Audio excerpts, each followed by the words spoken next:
How can we regain our personal power again?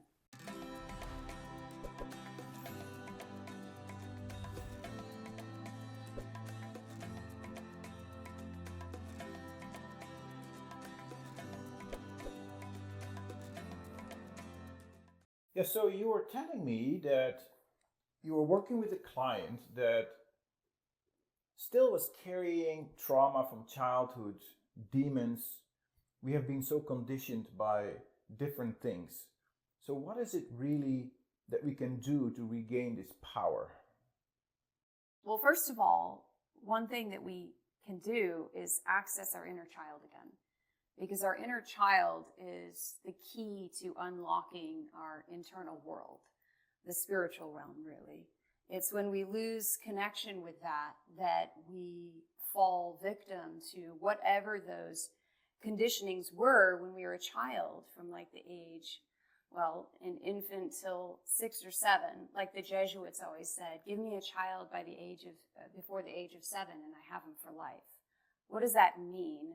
That means that that child's mind is wide open. It's hyper suggestible to the environment and all the things that are being put into that mind. So if you think about religion, for example, and I'll use that because it's the topic that comes up the most and is the most impressionable for most people, or trauma. But from my own experience, is that when I was a young child, I was raised Christian, and I had a Bible. And this Bible was interesting. It was supposed to be a children's Bible, but it had these pictures in it. And these were kind of like old world Christian pictures depicting demons and people in fiery hell, suffering, blood, you name it. It was quite traumatic to see and read these stories with this picture book that was very, very disturbing. And I thought, okay, is this normal to have to believe in this? And so at that early childhood stage, I started developing a lot of fears about the supernatural world because my ideas were being conditioned from this book. And I don't know if the books are like that anymore, but this one was, and apparently was considered okay at the time. So I kind of had this fear of God. I had a fear of the spiritual world, the unknown. There was so much emphasis on the negative aspect of the supernatural world.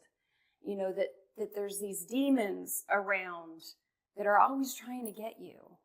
That Satan is always hiding around a corner, ready to pop out at any moment and just destroy your life or challenge you. Today in the churches, I don't think it's any different what is being taught, though. Right. I mean, it is definitely still there. It's still a very big hot topic, and I myself have experienced it. And so I can kind of say with confidence, I've experienced both sides of this. And so what I want to explain is that at that time, my mind was so open and so pure and so suggestible that I received all these images, and they got burned into my mind. And so I would have fears of nightmares and just not trusting people. The demon coming from under your bed. Oh, absolutely. Being afraid of the dark. And the one thing that you're supposed to trust, which is God, has this dual personality. And so for me, I went on for a few years in this state of just being very insecure spiritually, but deep underneath the surface, there was something within me that really wanted to question this belief system that I was being fed. And fortunately, my parents weren't super pushy about religious ideas. It was just a book that they, the Bible that they gave me. It was cultural too, It was right? cultural, yes. Right. And there was no ill intentions behind it. But I started questioning a lot of it at some point. So at some point you started to have your own thoughts, right? But that idea of own thoughts, it's a very, amazing thing, because we could ask ourselves, to what degree do we have our own thoughts? Think about media conditioning. You're talking about religious conditioning. And Right. she just gives the example of a church, but it is in every religion, right? In every country. You cannot help being influenced by the predominant culture of where you live. That's not because anybody, like she said, has any ill intention. It's just the environment where we live, where we are raised. But also the media, just think of it. From childhood, we are bombarded by things that we are being presented with that we ought to have, and they show you beautiful imagery of this ideal couple, or this beautiful house, this vacation, this car, and you're being, conditioned to have this belief system that unless I have a life that corresponds to the imagery that has been bombarded in my mind, that I then only have a successful, happy life. So they're instilling desires into our mind, whereas in reality, the question really is, right, do we really need all that stuff to be happy? Is there a source within us that would be happy all by itself, if I had not been conditioned to believe that I need to run after these things continuously? So we have, on the one hand, our religious indoctrination, the media indoctrination. Then we have our parents that have their own desires, their own frustrations. They want us to conform because maybe they're afraid of the opinion of other people. And then we have to go to school, and there's pressure to deliver. And so there's all this conditioning. And then the question arises where you started out with, right? To regain my own power, what does that really mean in this context? Mm-hmm. We could ask ourselves, what does it mean to regain my power? Would it be correct to say that regaining my power means that what if I could undo all this conditioning, or at least reframe it to find something authentic within me that I really want? That my thoughts are not my own. Yeah, right? Absolutely. Yeah, for me, it was really about rediscovering my inner child again, and having this ability to face those conditionings and those fears that were deeply implanted, and say, wait a minute, I don't want this to be my narrative in my internal world. That this is the way that I now have to see the world, is through this lens of being afraid of the unknown. But you're saying this narrative, that word. Yes. Isn't that word, the narrative, what the thoughts that are playing out in our mind? Absolutely. Is that what's scripted by external forces, right? Yes, it is a script in which we are using as this way of perceiving reality. Right. And so it's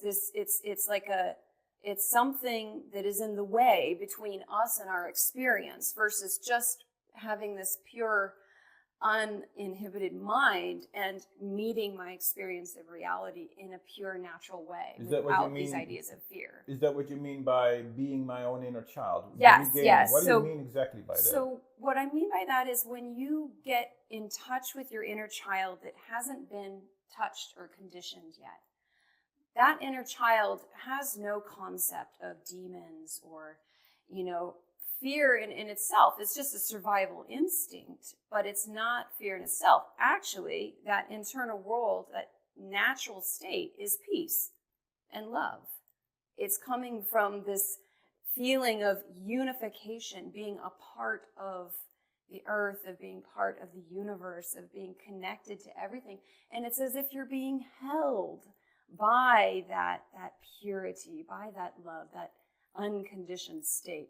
And so from there, being able to re-access that inner child, that pure state of being, and then utilizing the imagination to recreate a new narrative for myself. So how do you do that? Basically reconnecting with your inner child in a way that is very healing, and reigniting that ability to co-create a imaginative world from inside that is beautiful. So basically you're turning demons into dragons, but those are amazing dragons that can protect you, right? You're rescripting the story. You're rescripting it by your own means of what you want it to be, not what society or your parents or the church or anybody tells you it to be. Right. It's what your inner heart wants. It's what the purest part of you wants. So you're shaping your future the way you want it. Your Absolutely. own world. You're creating your own world. You're taking back your own personal power. Right. To live your life according to your most inner desires and on a spiritual level. So you're creating your own advertisement. Basically. So basically you're creating your own dream world. And people may argue like, well, that's not reality. That's fantasy. But what is reality? If I am the product of conditioning and I'm running after desires that have been artificially created or avoiding fears that never really existed to begin with because I had believed those false notions, am I living not in a false story? And that is a false story, a narrative you're living according to all of the conditioning that you've collected over your lifetime. I'm being manipulated. Manipulated entirely. Right. I mean, and you can see it everywhere, every day, that everybody is living in some way completely conditioned and manipulated. Who's truly living freely right now? Who's truly living in a way that they are deeply rooted in their true self? And they're meeting every experience from a completely open mind. And perhaps the story would be very different because perhaps I would not have all these desires. Perhaps I don't need to pursue all these things. Yeah. Because what we've done, you always tell that, right? That don't make a financial situation the condition for my happiness. Like, we cannot have X amount of money and then I'll be happy, or I cannot achieve this goal and then I'll be happy. You cannot put conditions on your happiness. Right. Because what happens is those conditions are not always going to get met. And therefore, you're going to be living a lot of your life in a state of unhappiness. And anxiety. Yes. That was never intended to be there. Absolutely.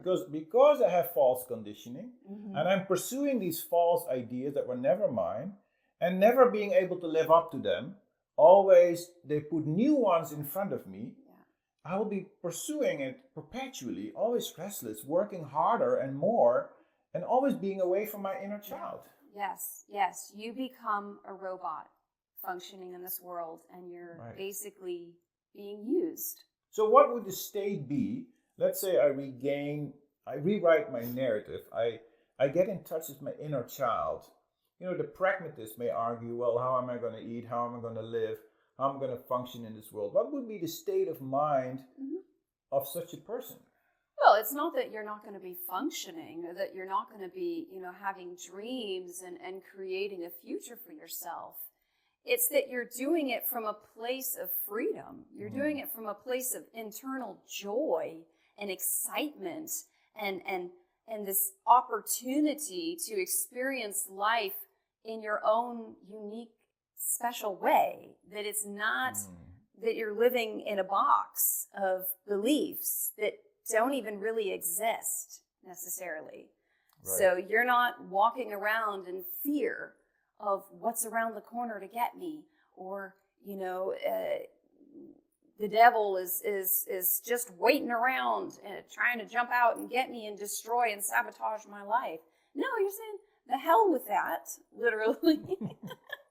Right. And you're saying, no, I'm going to live my life according to my most internal desires of spiritual awakening, of trying to move into a higher level of existing, that these things are completely irrelevant. So I become a spiritual artist. Architect. Right? An architect. You're a spiritual architect, right, in a way, of your own life. So it's not contrary to having a successful life, but success is redefined. Success is not what we are being conditioned to believe it is. Success now becomes more of an inner story, like how am I in tune with my inner happiness? How am I in alignment with my inner talent, with my spiritual nature, with the earth, absolutely. with the elements and the animals. Yes, and nature is one of the quickest ways to get back to your inner child, to heal your inner child, because nature is pure.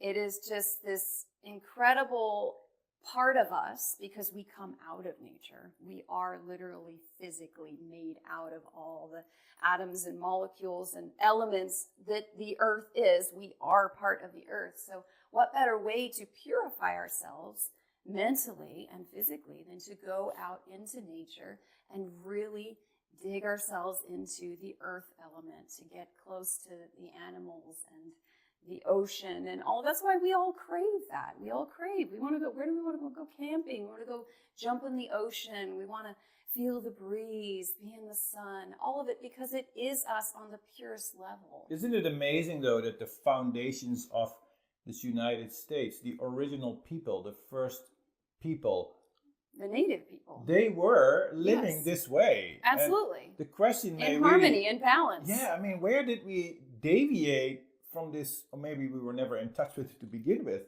No, we were. It got lost over time because somebody realized they could manipulate things and get more for themselves, and it, it's like feeding something that shouldn't be overfed, right? And everything gets out of balance. But this idea of utilizing your inner child's imaginative power to create an internal world that's beautiful, that matches you, that is uniquely, your inner sanctuary, your inner peace, because there's going to be moments in our life when we need an inner resource. Right. When we cannot rely on anybody else outside of us or anything else outside of us to bring us comfort. Like imagine, for example, you get into a really bad accident and you're lying in the hospital and you're barely conscious and you can't really talk to anybody. You can't barely hear what people are saying. You're in so much pain. You're probably under tons of pain medication. And what's happening? You're inside your own head, right? You're in your own world. What's the narrative going on inside your head at that moment? Are you scared shitless? Are you, terrified and feeling insecure and uncomfortable that whole time because you never had the opportunity to create an internal beautiful space for yourself to go retreat into and find peace and solace in those difficult times? Versus somebody who's maybe spent a lifetime working on that internal world. They have a beautiful garden and place where they can lie down and they can rest and go into a healing pond and restore themselves. And they're just having a great time in their head while everybody else is like, what's going on with Jimmy? And so that's the importance of getting reconnected with that, because that is the one thing that you can hold on to that nobody can take away from you. And so this rescripting started as a continuous, we could say we could have a daily practice, a meditation where we basically take ownership of our thought current, that we are not perpetually in motion, but that we stop and start to reflect on, something within ourselves, start to find that center within ourselves. And then in that meditation, we start to create these sacred places. We start to recite mantras or meditations. Mm-hmm. And then, you can take that on the road. You can go outside and connect to nature and have a story there and create a whole inner world. And this is also how we prepare ourselves for death.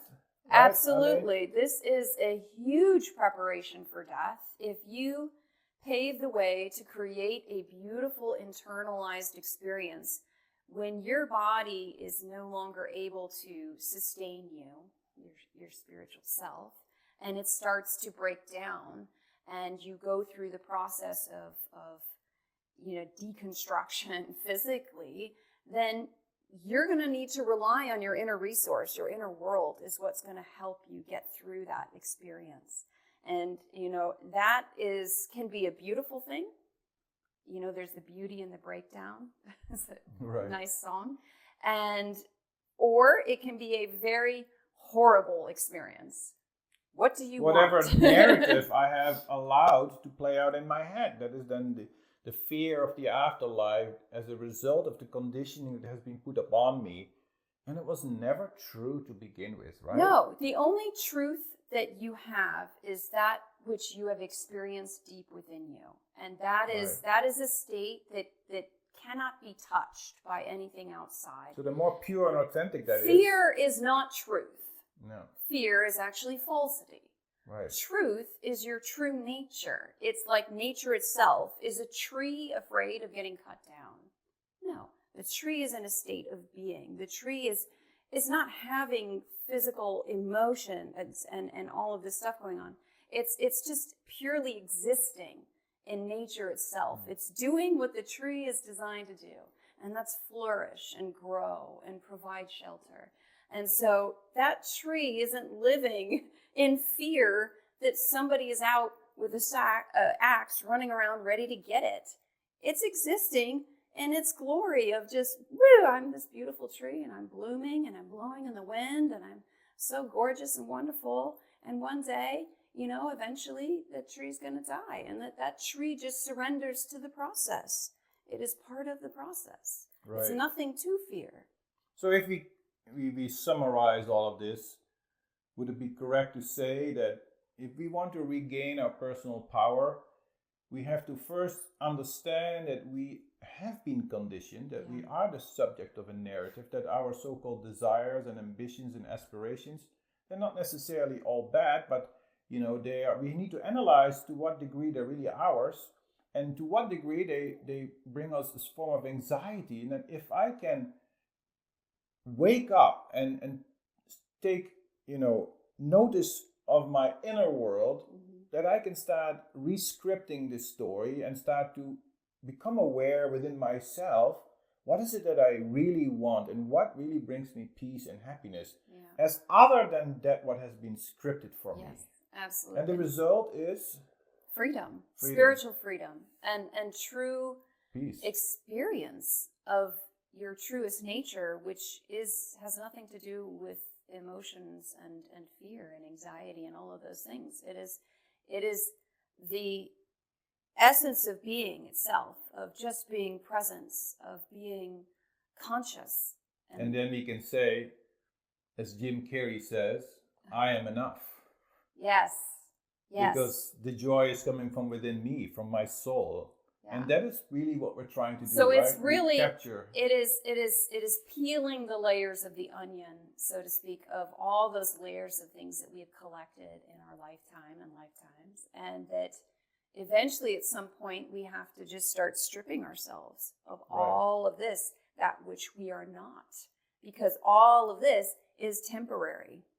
And conditioned. And anything that is temporary is not the truth. Right. The truth is that which does not change. Beautiful. All right. Well, we'll leave it here and we will be back with more stories. And whatever comment you have, please. Yes. Any experiences you've had, please feel free to share if you'd like to about this topic, or any questions that you might feel more deeply would like us to go into. We would be more than happy to look at that and review that and share. Like and subscribe. And like and subscribe. Thank you. Thank you.